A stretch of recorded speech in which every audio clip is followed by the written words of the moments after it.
make some decisions really quickly because you're actually not sure what will happen. The magic phrase is, if we are going to make this decision, is this decision safe to try, rather than is this the right decision? And if it's safe enough to try, do it. Microphone check, 1 2. What is this? You're now listening to a brand new episode of the Play Big Faster podcast. Look what you done started. Let's go.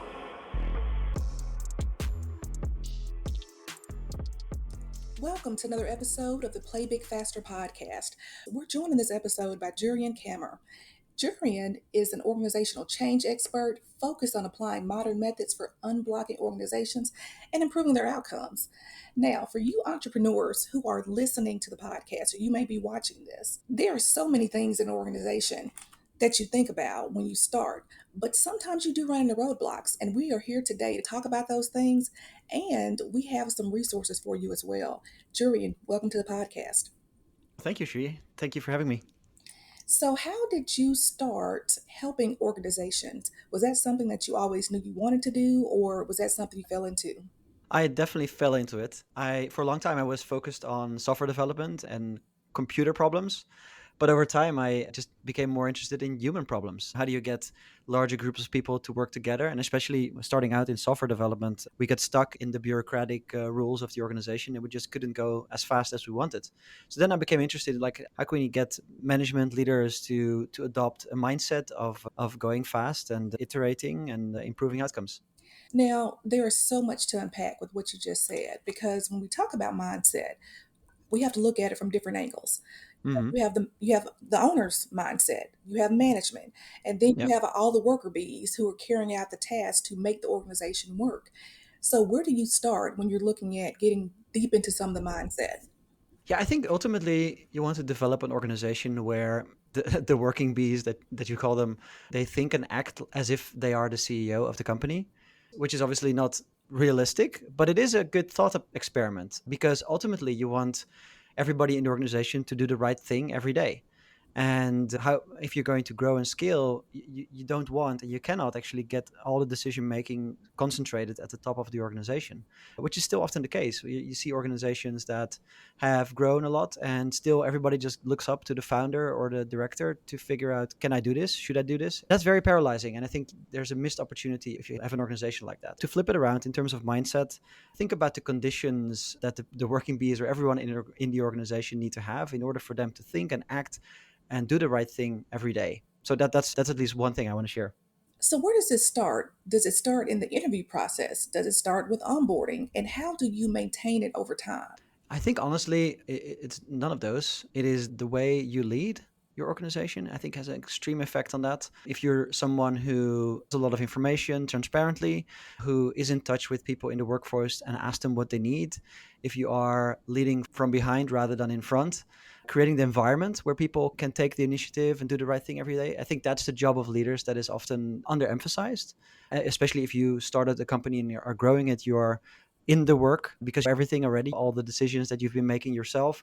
And there's a transition phase where at a certain scale, you have to start letting that go. And you have to create the environment where the work naturally happens. Sure, it does help if you're hiring and onboarding. I think that is obviously a good thing to do. I also have seen transformations where leaders said, you know what, don't think we have the right people. We need to get rid of some people and hire new people because they have the better mindset. And then I think ultimately that is a wrong way to look at it. I think it's all about you as leader. What are you doing to enable the people in the organization today that you already have to get on board and do the right thing? And I'm an optimist in terms of what you can achieve if you take that mindset. And I love the way you make the distinction. There are so many founders who are working in their business right now. Yeah. And it sounds just because you're the founder and you have the concept or the great idea, you are the person that developed the widget. Maybe you're not the person to lead day to day.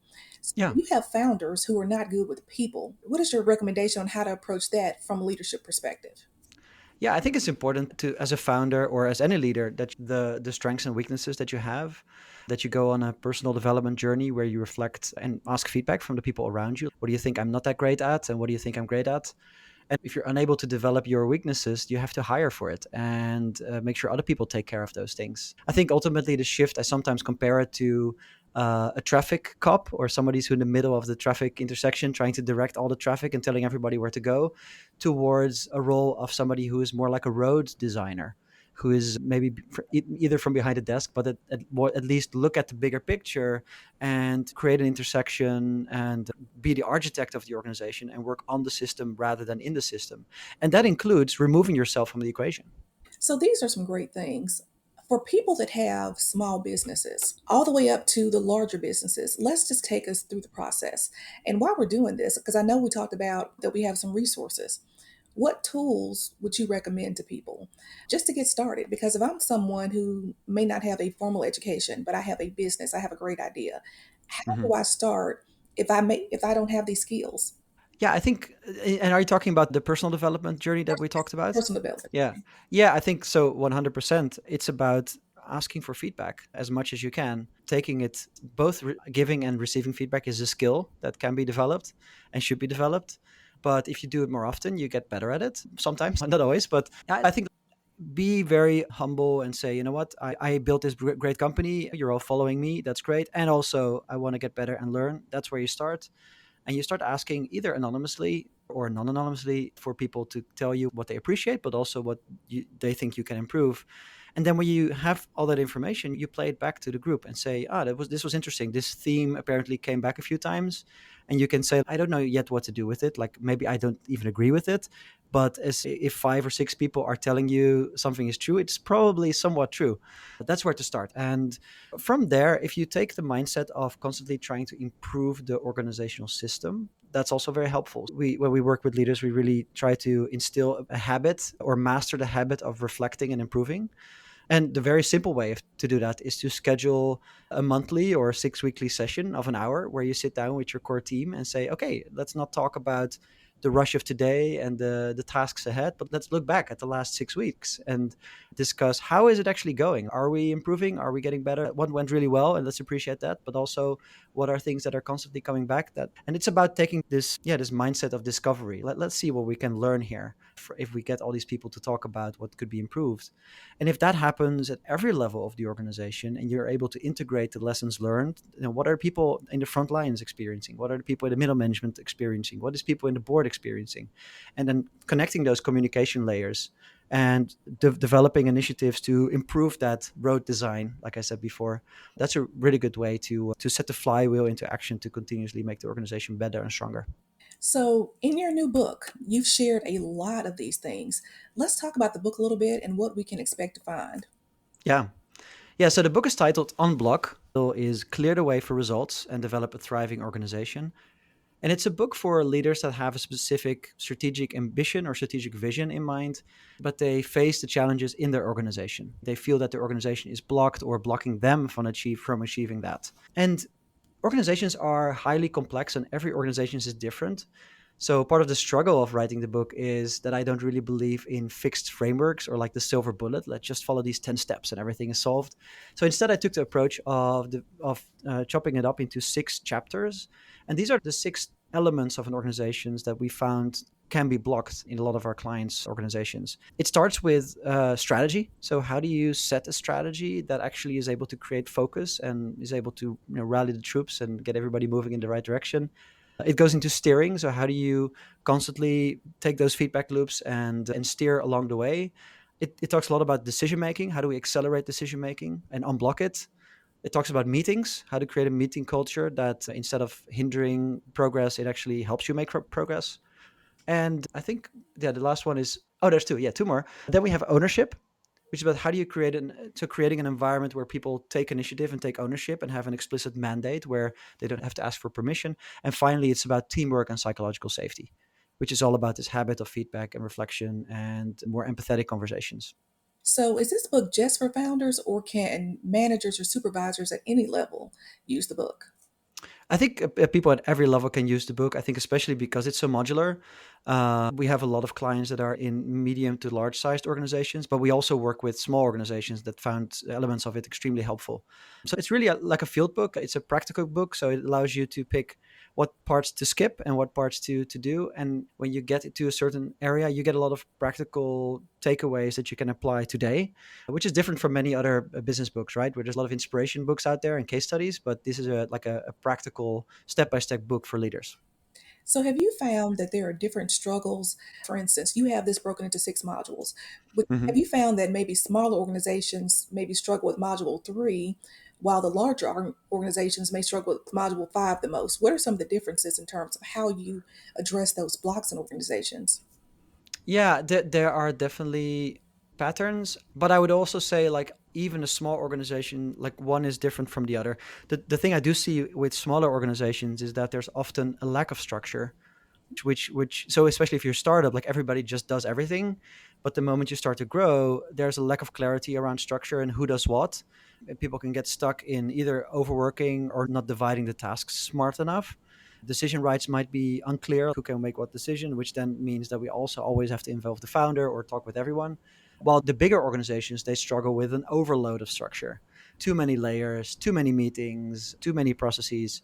So it is different, but I think the strategy to work around it is to balance both, right? You need to have just enough structure for things to be able to thrive. If you go too much, then it slows down. If you go too little, it also slows down. It's this balancing act. So, for those smaller businesses who may be a 1 or 2 or 3 person shop, the argument may be we don't have time to address this, or they may not even recognize that they have a block. What are some of the key indicators that there may be something in your organization that is causing you not to grow or to get to the next level of leadership?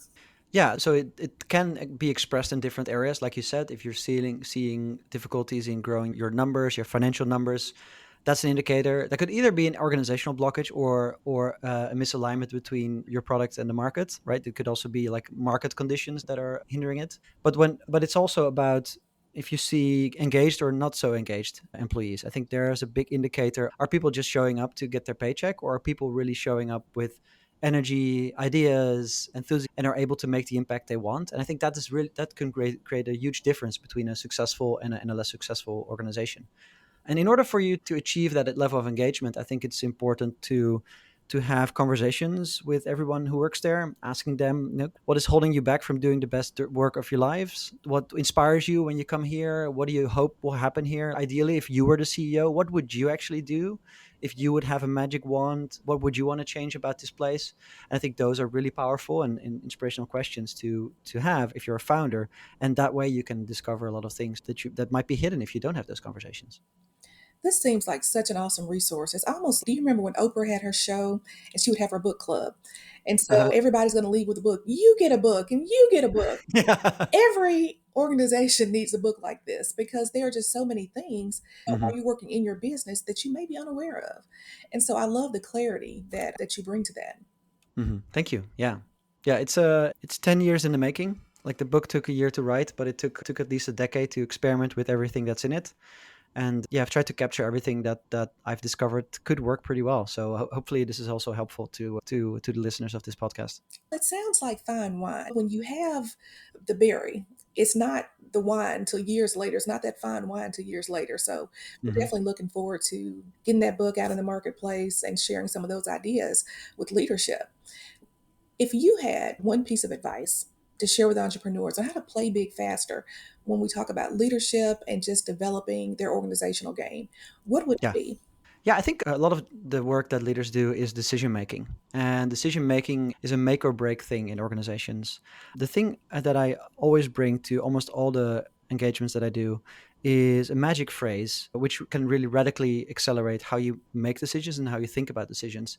The thing is that often when we make decisions, we treat every decision as if it's the other decision. But decisions are actually very different. Sometimes a decision is highly reversible.